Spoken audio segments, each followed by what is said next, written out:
Hello dears, എങ്ങനെയുണ്ട് അവിടെ? ഇവിടെ നല്ല മഴയും ഒക്കെയാണ്. അപ്പം ഇന്നും എനിക്ക് 2 അഗ്ലോണിമ പ്ലാന്റ്സ് വരുന്നുണ്ട്. അപ്പോൾ അതിൻ്റെ ഒരു വീഡിയോ എങ്ങനെയാണെന്ന് കാണിച്ചു തരാം. മഴയത്ത് വന്നാൽ അതെങ്ങനെയാണെന്ന് ഞാൻ പറഞ്ഞല്ലോ, അറിഞ്ഞൂടാ. പക്ഷേ ഇത് വന്നിട്ട് ഞാൻ കുറച്ച് നാൾ ബുക്ക് ചെയ്തതൊക്കെ ഈ സമയം ഇപ്പം അവരുടെ അവിടെ എനിക്ക് തോന്നുന്നു മഴയൊക്കെ ആയതുകൊണ്ട് അവിടെ വെച്ചിരിക്കാൻ വയ്യാത്തതുകൊണ്ട് ഇപ്പം അയക്കുന്നതാണെന്ന് തോന്നുന്നു, അറിയത്തില്ല. എന്തായാലും പിന്നെ പറ്റത്തില്ല എന്ന് പറയാനും പറ്റില്ല. അങ്ങനെ പ്ലാന്റ്സ് വരുന്നതും വെയിറ്റ് ചെയ്ത് ഇരിക്കുവാണ്. ഇപ്പോൾ സ്കൂളിൽ നിന്ന് പോയിട്ട് വന്നിട്ട് ഉള്ള ആ ഒരു വെയിറ്റിംഗ് ആണ്. അപ്പം വന്നതിന് ശേഷം എങ്ങനെയാണെന്ന് കാണിച്ചു തരാം. ഓക്കെ.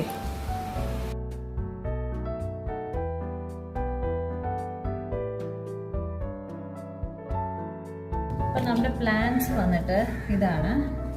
ഇത് വന്ന് റൂബി ബാർബിക്ക, അതുപോലെ ഇത് വന്നിട്ട് ഡോള. ഇത് ഞാൻ ഒന്ന് റിപ്പോർട്ട് ചെയ്യുകയാണ്, എന്നിട്ട് പിന്നെ കാണിച്ചു തരാം.